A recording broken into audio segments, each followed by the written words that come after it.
বারে শ্যামা, তোর তো বেশ বুদ্ধি খুলে গেছে। গুরুমা, হ্যাঁ, তো এরকম ভূত দেখার মতন কি হয়েছে গুরুমা? সবসময় ঘুরে থাকে এই মেয়ে। আরে আমি তোকে বলতে এলাম, কি ফাটিয়ে মিথ্যেটা তুই বললি রে, দারুণ সাজিয়ে বলেছিস।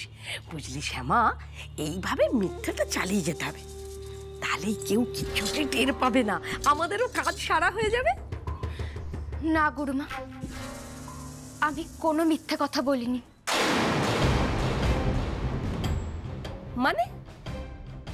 মানে আমি সত্যি পাড়ার মোড়ের বাচ্চাগুলোকে আইসক্রিম কিনে দিয়েছিলাম, আর সেই সত্যি কথাটাই এবাড়ির সবাইকে বলেছি। বেশ করেছো, তোমার দয়ার শরীর, তুমি তোমার টাকা ওড়াও, তাতে আমার কিচ্ছুটি নেই। কিন্তু শোন, এরকম যুধিষ্ঠির হয়ে থাকলে তো রোজগার পাতি হবে না রে। হ্যাঁ, এই যে একটু মিথ্যে বললি, তার জন্যই না করে ৬,০০০ টাকা রোজগার হয়ে গেল, সেইটি বল। কিন্তু গুরুমা, সবাইকে মিথ্যে বলতে যে আমার বাধে, আমার যে বড় কষ্ট হয় গো। কিন্তু শ্যামা, একটা কথা তো ভাবতে হবে, এই টাকাতেই তো তোর ভাইয়ের চিকিৎসার খরচটা চলে। তাছাড়া দেখ, তোর বাবাটাও তো ধারে দেনায় গলা পর্যন্ত ডুবে আছে, সেই দেনাও তো তোকেই শোধ করতে হবে শ্যামা। শোন শ্যামা, শোন, মাথা ঠান্ডা করে ভাব। দেখ, সামনে শীতকাল, পরপর শো আসছে, এইরকম কিছু অজুহাত বানিয়ে রাখ। আমরা এরকম মিথ্যে বলে এখান থেকে বেরিয়ে যাব, আমরাও নিশ্চিন্তে শো করতে পারবো, তোরও টাকা রোজগার হয়ে যাবে। কি? না গুরুমা, তুমি অন্য কোনো উপায় খুঁজে বার করো। না, আমি কোনো উপায় খুঁজে বার করব না। রাধা রানীর হয়ে গান তোকেই গাইতে হবে, এটাই তোর ভবিষ্যৎ, এটাই তোর নিয়তি, আর এটাই তোর কাজ, বুঝেছিস? কি কাজ রুক্মিণী মাসি?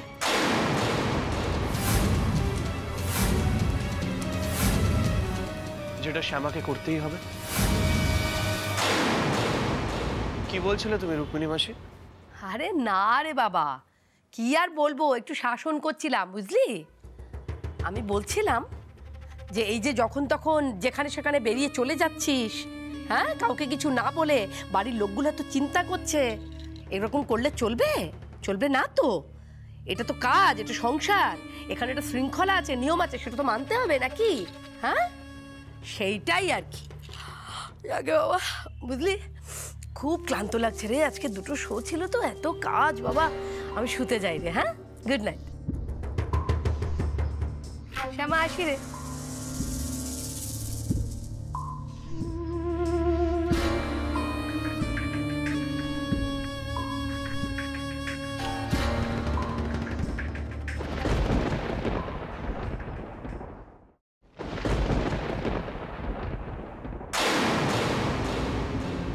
মাকে না আমি বুঝতেই পারি না, কখন যে কি চায়।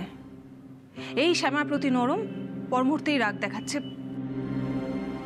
না না, মায়ের সাইকোলজিটা আমায় ধরতেই হবে।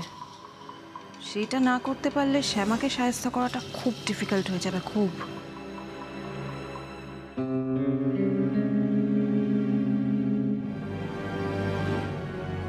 আর এই একজন হয়েছে, কাজের কোনো নাম নেই, সারাদিন পড়ে পড়ে ঘুমোচ্ছে আর খাচ্ছে। খুব পীড়িত না ভাই ভাই তোমাদের? ঘোচাচ্ছি পীড়িত আমি, একেবারে জন্মের মতো ঘোচাবো তোমাদের পীড়িত। আর তোমাদের আদরের ছোট ভাই নিখিল চৌধুরী, তার লাইফটা তো আমি একেবারে হেল করে তুলবো, হেল। আমার পথের সব থেকে বড় কাঁটা, সব থেকে বড় কাঁটা ওই নিখিল। প্রত্যেকটা ব্যাপারে আমার বিরোধিতা করা চাই তোমার, তাই না নিখিল? ঠিক আছে, করো করো, কারণ সেটাই হবে তোমার জীবনের সব থেকে বড় কাল। শ্যামা, আমি আপনাকে একটা কথা বলতে এসেছিলাম, যেটা আমার মনে হয় আপনাকে বলা দরকার। আজ দুবার আপনার জন্য সমস্যা হয়েছে, বাড়িতে অশান্তিও হয়েছে। আমি জানি ছোট কর্তা, আমি অনেক বড় ভুল করেছি, আমি অন্যায় করেছি, সেই জন্য সবার কাছে ক্ষমা চেয়েছি। এখন আবারও আপনার কাছে ক্ষমা চেয়ে নিচ্ছি। আপনি যদি সত্যি নিজের ভুল বুঝে থাকেন তাহলে আর আমি আপনাকে কিছু বলবো না।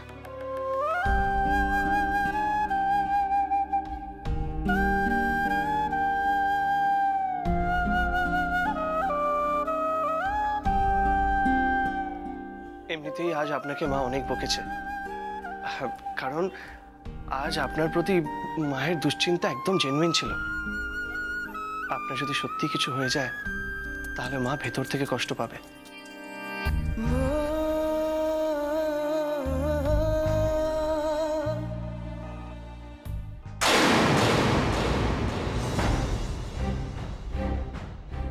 সময় নষ্ট করার তো কোনো মানে হয় না।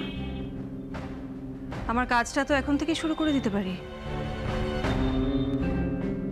নিশ্চয়ই নিখিল এতক্ষণে নিশ্চিন্তে ঘুমোচ্ছে, ঘরের আলো জ্বালিয়ে। এখন থেকে যদি ওকে একটু একটু করে সাইকোলজিক্যালি ডিস্টার্ব করতে শুরু করি, অতিষ্ঠ করে তুলি যদি আমি নিখিলের জীবনটা, যাতে এই অন্ধকারের ভয়টা ওর মধ্যে আরো আরো ঢুকে যায়, মানসিকভাবে এই ভয়ে দম বন্ধ করে তোলে যদি নিখিল চৌধুরীকে, মানসিকভাবে নিখিল যদি পুরোপুরি পঙ্গু হয়ে ওঠে,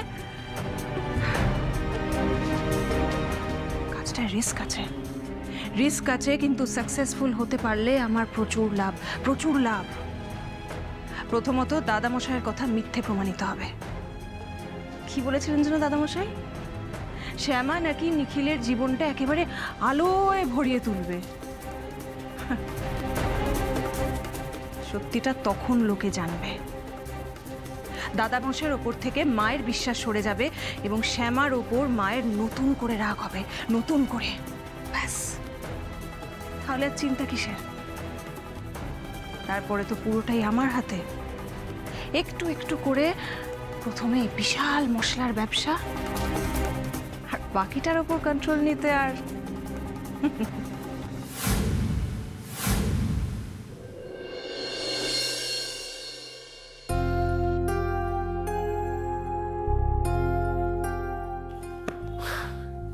কি সুজাতা, শ্যামার ওপর থেকে তোমার রাগ একটু পড়লো? দেখো, আর রাগারাগি করো না। তুমি রাগ করলেই সংসারে অশান্তি হবে, সংসারে সব আনন্দ নষ্ট হয়ে যাবে। রাগ করে কি আর সাধে? তুমি ছিলে না ওখানে? তুমি দেখলে তো কখন পাঠিয়েছে ভিজে শাড়ি বদলানোর জন্য। তিনি নাকি একটু আগে ঢুকেছেন, পাড়ার ওই রাস্তার বাচ্চাগুলোকে নাকি আইসক্রিম খাওয়াচ্ছিল। তুমি বলো, হ্যাঁ? একবার ওই বুড়িকে রাস্তা পার করতে গিয়ে রাস্তা হারিয়ে ফেলেছিল তো। কি চিন্তার কারণ! আবার যদি কিছু হয়ে যেত বলো, আবার হারিয়ে টারিয়ে যেত। ঘরের মানুষগুলো এত চিন্তা করে, সে খেয়াল আছে ওই মেয়ের?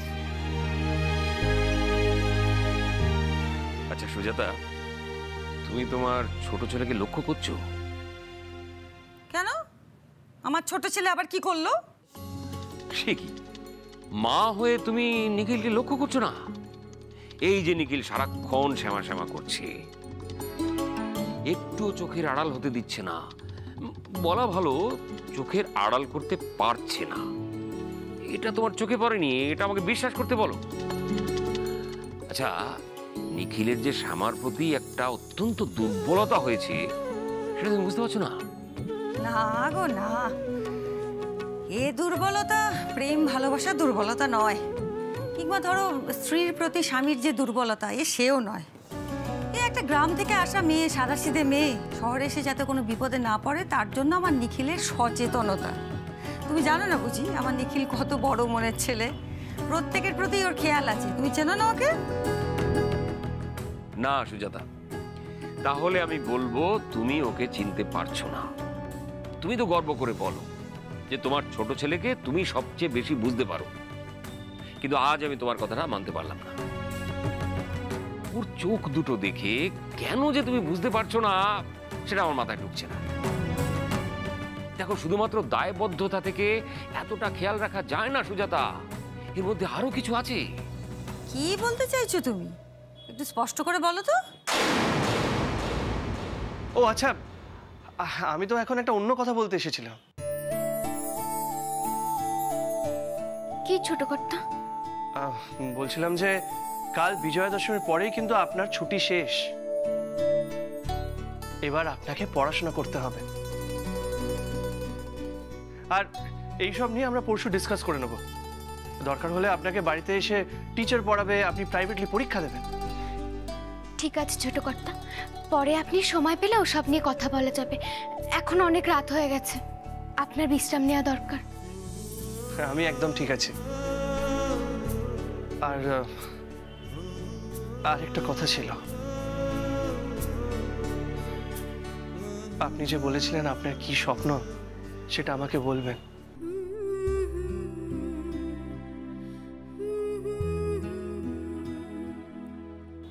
কি হলো, বললেন না তো? বললেন না তো আপনি কি চান?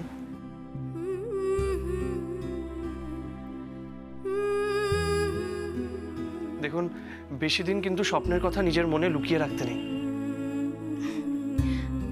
আমার আবার কিসের স্বপ্ন ছোট কর্তা? না না, তাড়াহুড়ো করে আমাকে কোনো জবাব দিতে হবে না। স্বপ্ন সবারই থাকে, আপনারও নিশ্চয়ই আছে। আর পরশু যখন আমরা বসবো তখন ডিটেইলস এটা নিয়ে ডিসকাস করব, ঠিক আছে? Good night.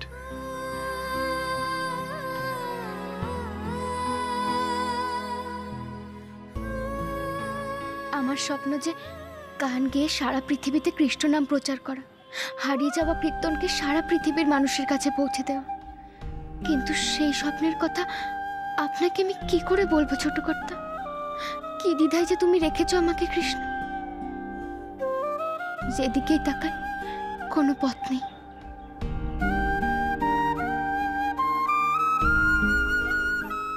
শ্যামা, আপনার মনে আছে তো কালী পুজোর পর আপনার ভাইকে কিন্তু এখানে আসতে হবে। নিজের মা বাবাকে বলে রাখুন, অপারেশনে আর দেরি করলে একদম চলবে না।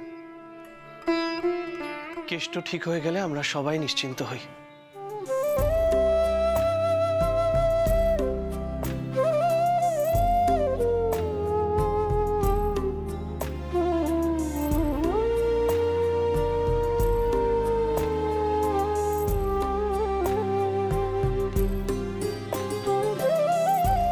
আসি।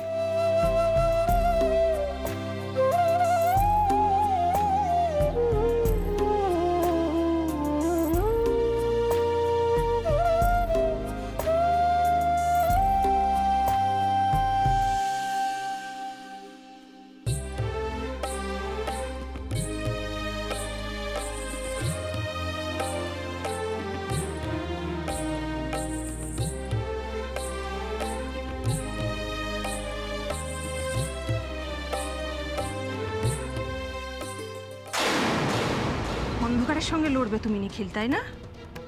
কি বলেছে শ্যামা তোমায়? অন্ধকারের সামনে দাঁড়িয়ে বলবে আমি ভয় পাই না। কি লাভ নিখিল? কারণ তোমার মন থেকে এই ভয়ের বিষটা তো আমি বেরোতে দেব না, কোনোদিনও বেরোতে দেব না। বরঞ্চ রোজ একটু একটু করে আরো ভালো করে তোমার মনের মধ্যে ভয়ের এই বীজটা আমি পুঁতে দেব। তারপর দেখবো তুমি কত লড়াই করো নিখিল চৌধুরী, নিজের সঙ্গে, অন্ধকারের সঙ্গে তুমি কত লড়তে পারো, আমিও দেখে নেব।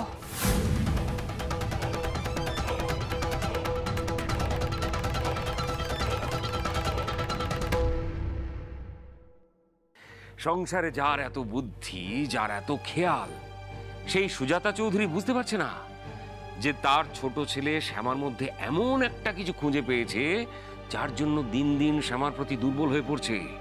একটা সাংঘাতিক টান অনুভব করছে শ্যামার প্রতি।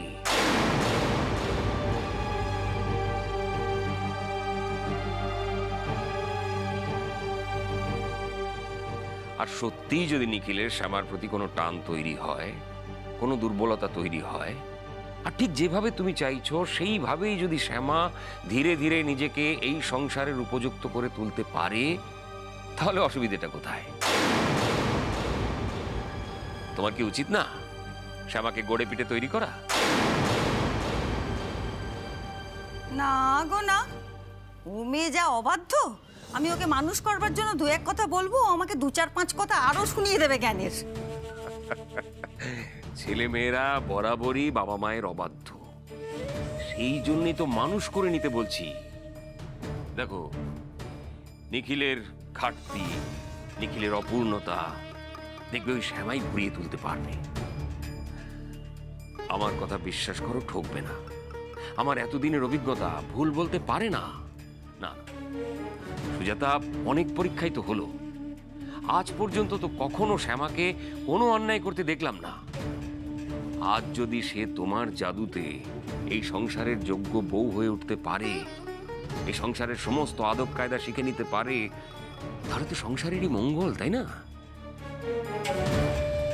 না, শুয়ে পড়ো, অনেক রাত হয়েছে।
ইয়েস, একদম ঠিক টাইমে এসে পড়েছি। আমি হাজারটা চিন্তায় ঘুমোতে পারছি না, আর তুমি এখানে নিশ্চিন্তে ঘুমোচ্ছ নিখিল। দাঁড়াও, আজ থেকে তোমার এই পিসফুল লাইফের আমি কি হাল করি শুধু দেখো। তোমার আর কোনোদিনও শান্তিতে ঘুমানো হবে না নিখিল, একটা দিনের জন্য না।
অন্ধকার, অন্ধকার কেন?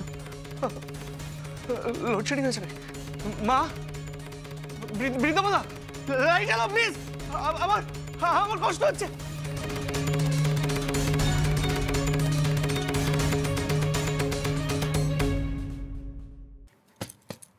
প্লিজ বনমালীদা, বৃন্দাবনা, প্লিজ প্লিজ কেউ লাইট জ্বালাও, প্লিজ প্লিজ কেউ লাইট জ্বালাও।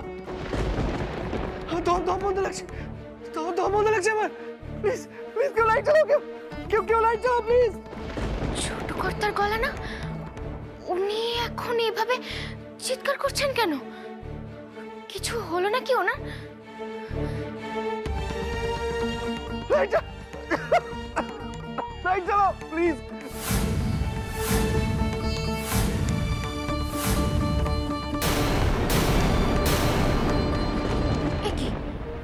মনে তো হচ্ছে বাইরে থেকে কেউ আটকে দিয়েছে। সর্বনাশ! প্লিজ লাইট জ্বালাও, প্লিজ প্লিজ লাইট জ্বালাও, লাইট জ্বালাও, লাইট জ্বালাও।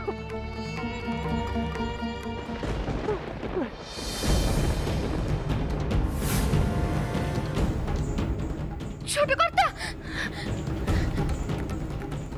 ছোট কর্তা, শান্ত হন ছোট কর্তা।